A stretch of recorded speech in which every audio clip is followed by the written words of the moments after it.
Capítulo 8. Impuestos locales, cuarta parte. En ella nos dedicaremos al impuesto sobre vehículos de tracción mecánica.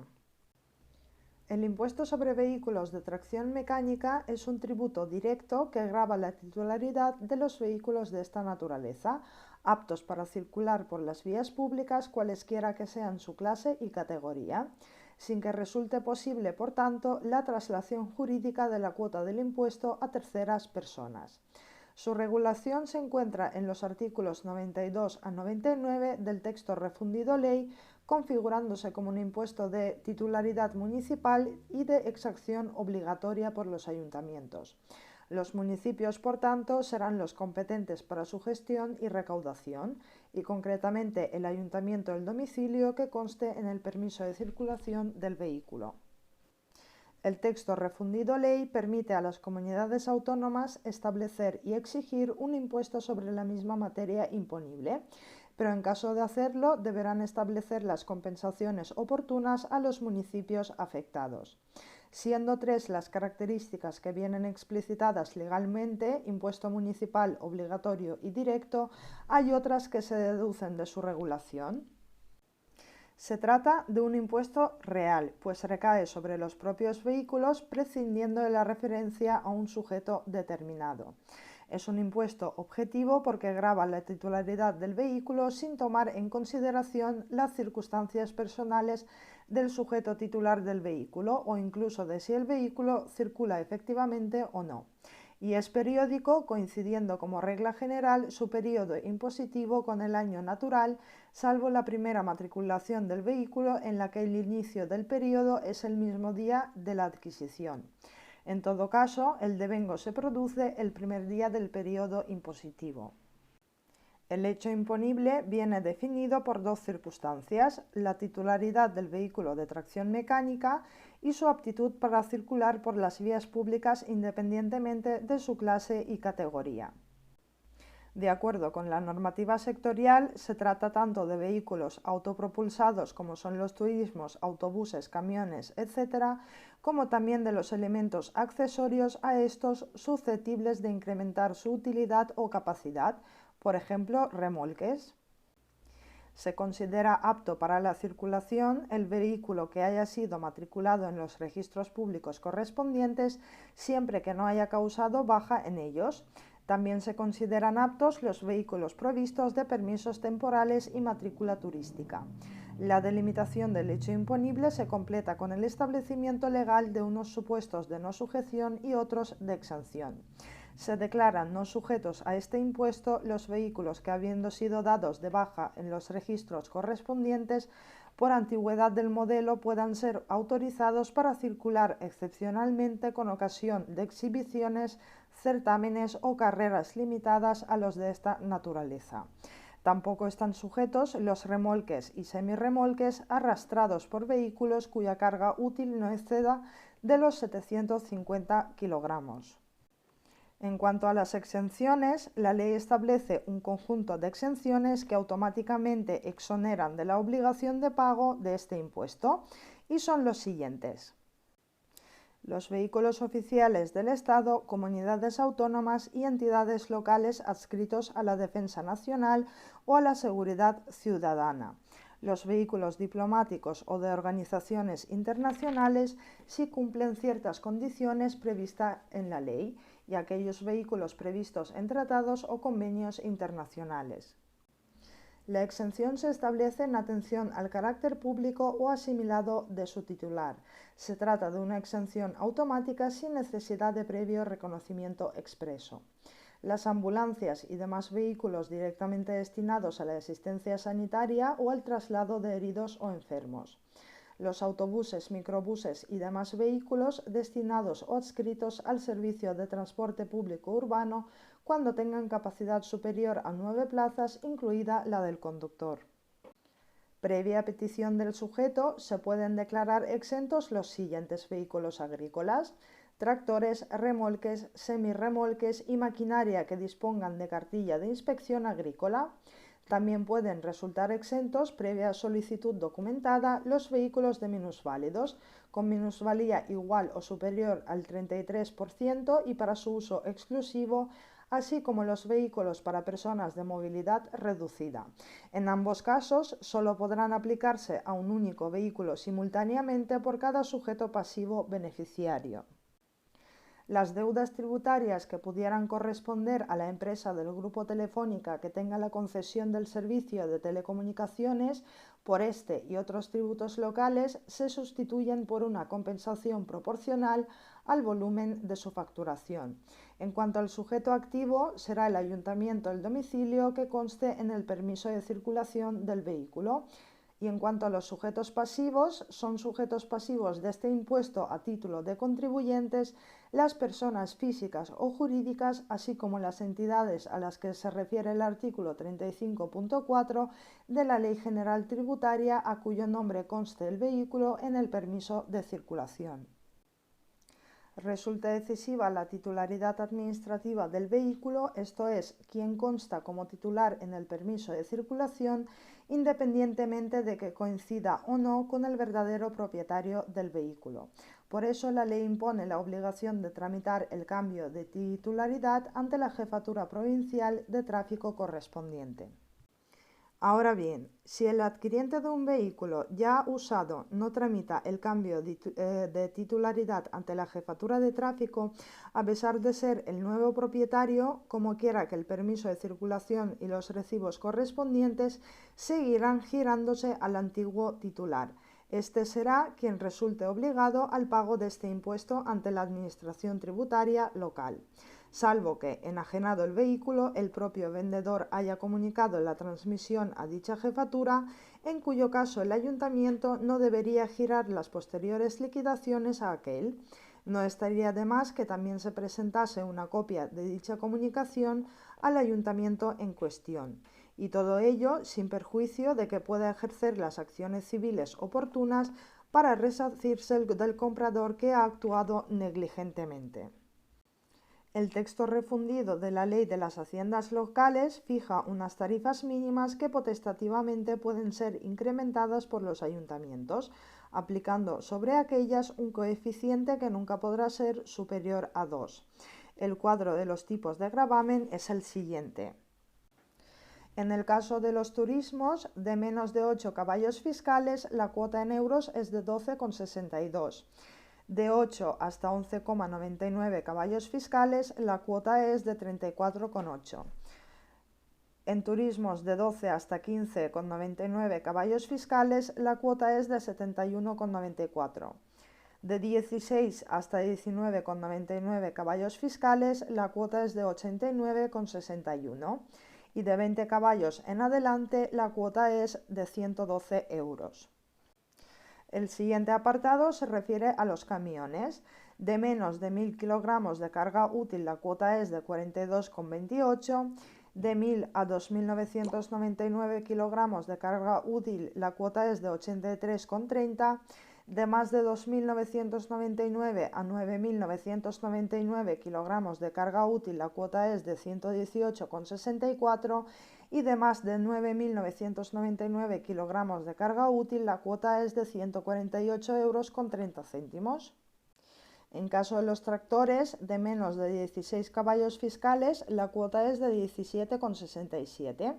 De 16 a 25 caballos fiscales, la cuota es de 27,77.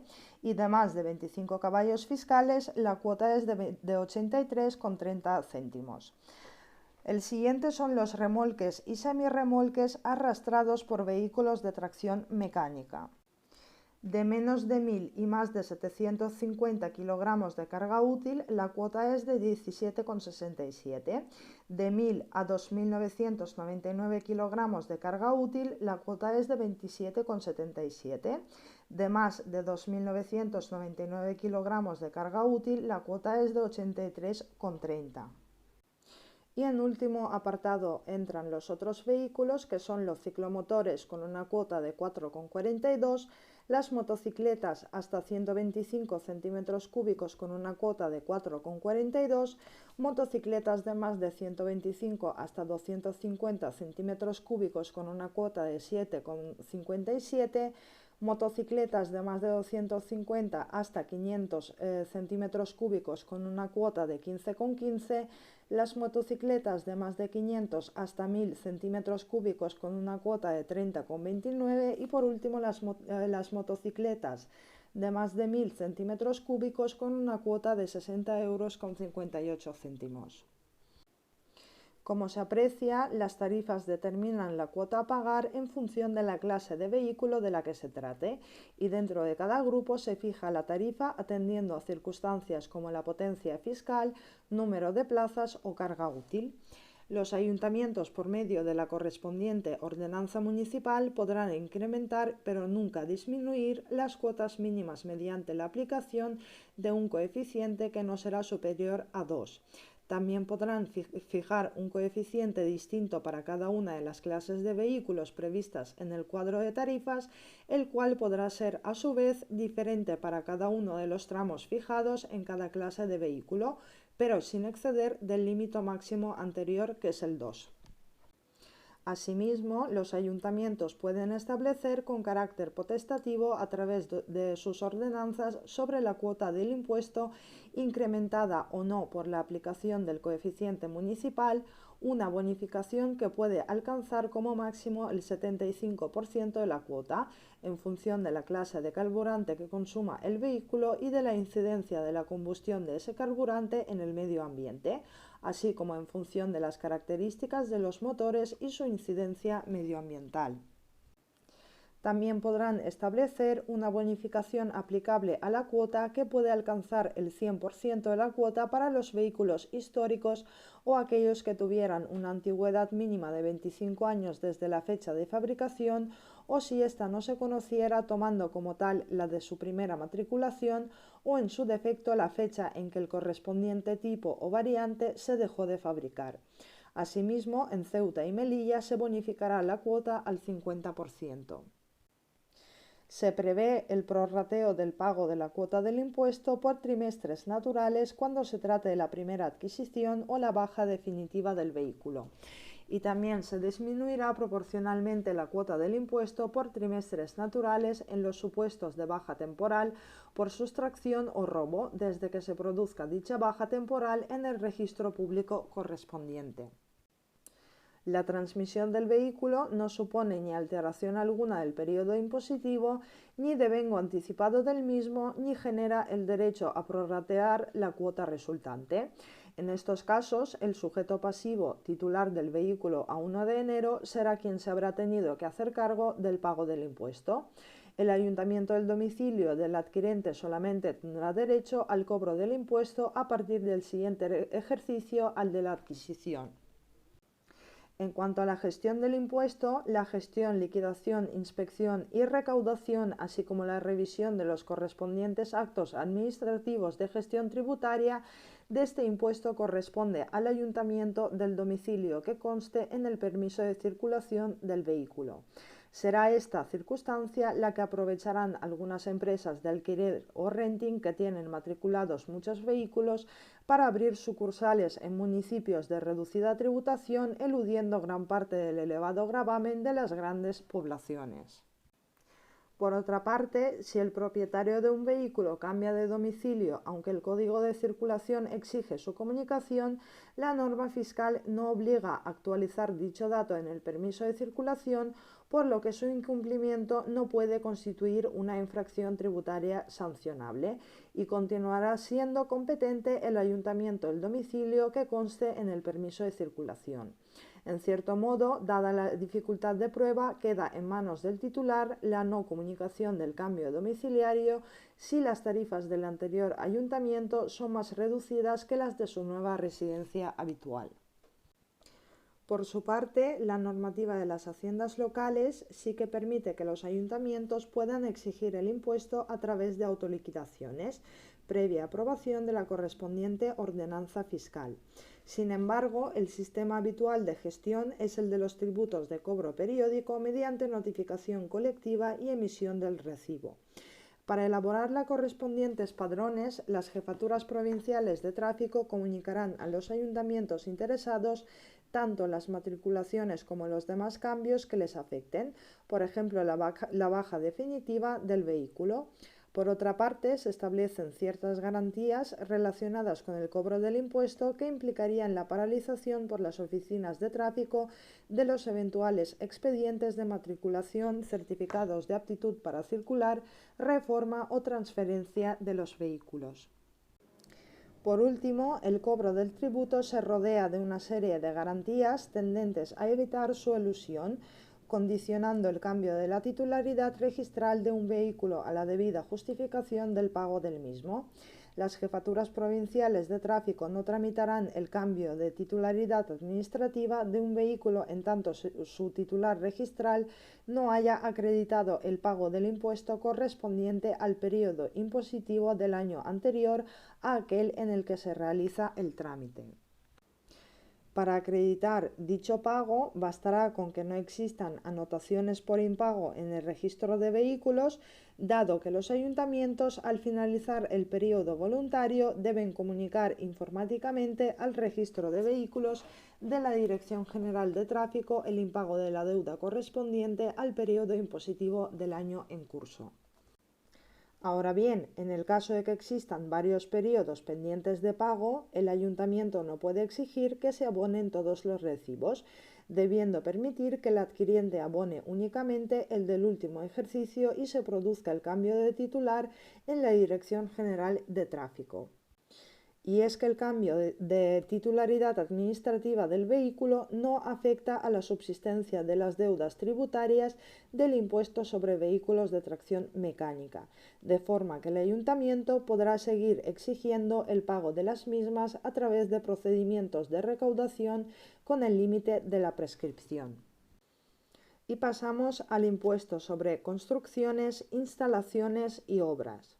El impuesto sobre construcciones, instalaciones y obras es un tributo indirecto que grava fundamentalmente la actividad constructiva. A pesar de que la ley califica dicho tributo como indirecto, no debe considerarse como tal, puesto que la traslación de la carga tributaria en este caso se produce desde el sustituto, que es el solicitante de la licencia, que generalmente será el constructor, al contribuyente, que es el dueño, y no a un tercero ajeno a la relación tributaria. Además, y aunque no se haga referencia explícita, también son características de este impuesto el ser real, porque en su hecho imponible no hay referencia a ninguna persona determinada; objetivo, al no tener en cuenta las circunstancias personales o familiares del sujeto; y de titularidad municipal, pero de exacción potestativa por el ayuntamiento, en cuyo caso deberá acordar expresamente su imposición y dictar también una ordenanza fiscal reguladora. Las tareas de gestión de este impuesto corresponden al ayuntamiento, aunque podrán establecerse fórmulas de delegación y colaboración con otras entidades territoriales. Se trata de un impuesto instantáneo cuyo devengo se produce y nace con la siguiente obligación: en el momento de iniciarse la construcción, instalación u obra, aun cuando se haya solicitado la licencia pero no se haya obtenido. Se entiende que el inicio se produce en el momento en el que se realiza el replanteo previo de la obra, esto es, el marcaje en el terreno de la planta de la obra proyectada, para proceder a su construcción. De no llegar a realizarse la obra, resultará procedente la devolución de la cantidad abonada por este impuesto, con los correspondientes intereses legales. Este impuesto carece de precedentes, aunque tiene su razón de ser en la antigua tasa que exigían los ayuntamientos por la concesión de licencias urbanísticas y de obras, y que se cuantificaba en relación proporcional al presupuesto de la obra. De este modo se alcanzaban cuantías muy superiores al coste de servicio de conceder la licencia, incumpliéndose flagrantemente uno de los requisitos constitutivos de las tasas. El hecho imponible de este impuesto está constituido por la realización dentro del territorio municipal de cualquier construcción, instalación u obra para la que se exija la obtención de la correspondiente licencia de obras urbanística, o para la que se exija presentación de declaración responsable o comunicación previa, siempre que la expedición de la licencia o la actividad de control corresponda al ayuntamiento de la imposición. Se pretende gravar la capacidad económica que exterioriza un sujeto por la realización de una obra, se haya obtenido licencia o no. En primer lugar, se alude a la realización de cualquier construcción, instalación u obra, y la amplitud de los términos utilizados permitiría someter a imposición por este concepto a la práctica totalidad de las actividades que se desarrollan en la rama de la construcción y aún en la industrial. Por ello, los tribunales superiores de justicia han tenido que salir al paso del gravamen indiscriminado de todas ellas, acotando y puntualizando en qué casos se trata de construcciones u obras sometidas a imposición y en qué casos no, independientemente de que la normativa urbanística pudiera exigir la previa concesión de la licencia. En segundo lugar, se exige que sea necesaria la obtención de la correspondiente licencia y que su expedición corresponda al ayuntamiento de la imposición. O en el caso de para tal licencia no sea exigible, sino que se exija presentación de declaración responsable o comunicación previa, sea el ayuntamiento a quien corresponda el control de la misma. En este caso, es la legislación urbanística la que determina si la obra precisa de licencia o no. Es indiferente si la licencia se ha llegado a otorgar o no, y además no podemos olvidar que dicha normativa urbanística o de ordenación del territorio puede otorgar, y de hecho así ocurre, la competencia para conceder la licencia, por ejemplo, a la comunidad autónoma. Para la determinación de los actos sujetos a licencia y como listado meramente a modo de ejemplo, según la jurisprudencia deberemos tener en cuenta los artículos correspondientes del texto refundido de la Ley del Suelo de 1992 que conservan su vigencia tras la entrada en vigor del nuevo texto estatal. La Ley 6/1998 del régimen del suelo y valoraciones.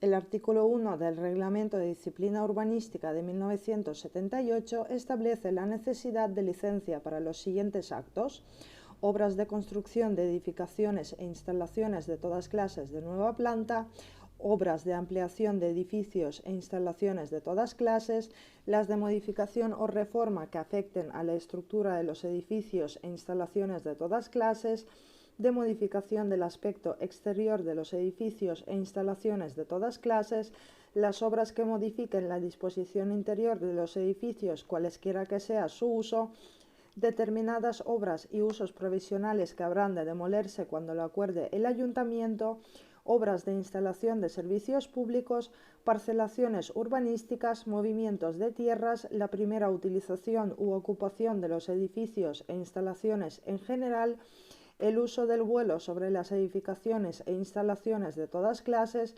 modificación del uso de los edificios e instalaciones en general, demoliciones salvo ruina inminente, determinadas instalaciones subterráneas, tala de árboles en ciertos casos y en general los demás actos que señalen los planes, normas u ordenanzas. No están incluidas en el hecho imponible del impuesto, según la sentencia del Tribunal Supremo de 1994, las instalaciones necesarias para la realización de la obra o construcción, pero que no forman parte de estas, sino que a su término se derriban o desmontan, por ejemplo, los andamios. De realizarse la obra en varias fases, necesitándose una licencia distinta para cada una de ellas, produciéndose diversos hechos imponibles del impuesto sobre construcciones, instalaciones y obras. La ley advierte que el tributo será exigible aunque no se haya obtenido esa licencia, tratando de evitar la eventual no sujeción de obras ilegales o sin licencia. Ahora bien, si la obra no llegara a realizarse y el impuesto se hubiera satisfecho, habrá derecho a la devolución de ingresos indebidos. En cuanto a las exenciones, son operaciones exentas con carácter general las construcciones, instalaciones u obras tanto de inversión como de conservación de las que sean dueñas el Estado, la comunidad autónoma o las entidades locales, siempre que se destinen directamente a carreteras, ferrocarriles, puertos, aeropuertos, obras hidráulicas o saneamiento de poblaciones y de sus aguas residuales. También resultan exentas las obras, construcciones e instalaciones de la Iglesia Católica, en virtud del concordato con la Santa Sede, tal y como se ha reconocido en la orden del Ministerio de Hacienda en el año 2001. El Tribunal de Justicia de la Unión Europea ha decidido que la exención de la que disfruta la Iglesia Católica en el impuesto puede constituir una ayuda de Estado prohibida por el derecho comunitario.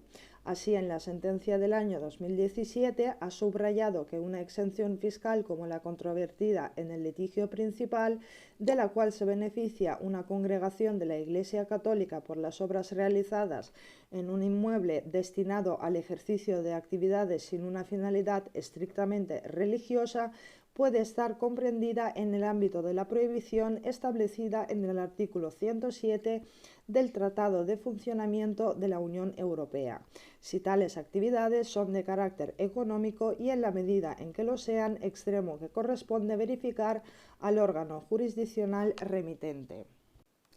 En el supuesto de que un mismo centro educativo ofrezca enseñanza concertada y enseñanza privada, la exención se aplicará parcialmente en la proporción que corresponda a la enseñanza concertada, de acuerdo con el fallo del Tribunal de Justicia de la Unión Europea del año 2017. Y ello con arreglo a alguno de los criterios propuestos, uno basado en el número de unidades escolares y el otro basado en el número de metros cuadrados del espacio utilizado. Con la realización de determinados eventos culturales o deportivos se establece la exención en este impuesto. Así, por ejemplo, las obras realizadas en relación con Madrid, capital europea de la cultura. Son sujetos pasivos a título del contribuyente las personas físicas o jurídicas y las entidades del artículo 35.4 de la Ley General Tributaria, que sean dueños de la construcción, instalación u obra con independencia de la titularidad del inmueble sobre el que recaen dichas actividades. A estos efectos tendrá la consideración de dueño quien soporte los gastos o el coste que comporte la realización de la construcción, instalación u obra. Por otra parte, en el supuesto de que la construcción, instalación u obra no sea realizada por el contribuyente, será sustituto del contribuyente quien solicite las correspondientes licencias, presenten las correspondientes declaraciones responsables o comunicaciones previas o quienes realicen las construcciones, instalaciones u obras que son generalmente el contratista. El sustituto podrá exigir del contribuyente el importe de la cuota tributaria satisfecha. En cuanto a la cuantificación del impuesto, la cuota del impuesto será el resultado de aplicar a la base imponible el tipo de gravamen. La base imponible está constituida por el coste real y efectivo de la construcción, instalación u obra, entendiéndose por tal el coste de ejecución material de aquellas. No formará parte de la base imponible el IVA y demás impuestos análogos propios de regímenes especiales, las tasas, precios públicos y demás prestaciones patrimoniales de carácter público local relacionadas con la construcción, instalación u obra. Tampoco se integrarán los honorarios de profesionales, el beneficio empresarial del contratista ni cualquier otro concepto que no integre estrictamente el coste de ejecución material. A la base imponible se le aplicará el tipo de gravamen que cada ayuntamiento haya establecido, sin que pueda exceder del 4%. Suele ser frecuente que en las correspondientes ordenanzas fiscales aparezcan diversos tipos de gravamen, en función de la clase de actividad gravada, de la base imponible en escalas progresivas, etc. Sobre la legalidad de esta práctica no existe jurisprudencia firme del Tribunal Supremo. A la cuota íntegra se le podrán practicar aquellas bonificaciones que haya establecido el ayuntamiento en la correspondiente ordenanza, de entre las siguientes. A. Una bonificación de hasta el 95% a favor de las construcciones, instalaciones u obras que sean declaradas de especial interés o utilidad municipal por concurrir circunstancias sociales, culturales, histórico-artísticas o de fomento del empleo que justifiquen tal declaración. Corresponderá dicha declaración al Pleno de la Corporación y se acordará previa solicitud del sujeto pasivo por voto favorable de la mayoría simple de sus miembros. B. Una bonificación de hasta el 95% a favor de las construcciones, instalaciones u obras en las que se incorporen sistemas para el aprovechamiento térmico o eléctrico de la energía solar para autoconsumo. La aplicación de esta bonificación estará condicionada a que las instalaciones para producción del calor incluyan colectores que dispongan de la correspondiente homologación de la administración competente. C. Una bonificación de hasta el 50% a favor de las construcciones, instalaciones u obras vinculados a los planes de fomento de las inversiones privadas en infraestructuras. D. Una bonificación de hasta el 50% a favor de las construcciones, instalaciones u obras referentes a las viviendas de protección oficial. E. Una bonificación de hasta el 90% a favor de las construcciones, instalaciones u obras que favorezcan la condición de acceso y habitabilidad de los discapacitados. Y F. Una bonificación de hasta el 90% a favor de las construcciones, instalaciones u obras necesarias para la instalación de puntos de recarga para vehículos eléctricos. La aplicación de esta bonificación estará condicionada a que las instalaciones dispongan de la correspondiente homologación por la administración competente. El texto refundido prevé que la ordenanza fiscal municipal permita la deducción en la cuota íntegra o bonificada del impuesto del importe satisfecho o que deba satisfacer el sujeto pasivo en concepto de tasa por el otorgamiento de la licencia urbanística correspondiente a la construcción, instalación u obra. Y terminamos esta cuarta parte con la gestión del impuesto. La gestión corresponde íntegramente al ayuntamiento, que es el titular del tributo, que podrá exigirlo en régimen de autoliquidación. Cuando el impuesto se exija según el esquema clásico de la gestión, la ley prevé que el ayuntamiento practique una liquidación provisional a cuenta y cuando se inicie la construcción, instalación u obra, aunque no se haya solicitado, concedido o denegado la correspondiente licencia urbanística. En esta liquidación provisional se tomará como base imponible el presupuesto visado por el colegio oficial correspondiente si éste fuera preceptivo o en función de los índices o módulos que en su caso haya establecido el ayuntamiento a través de la correspondiente ordenanza.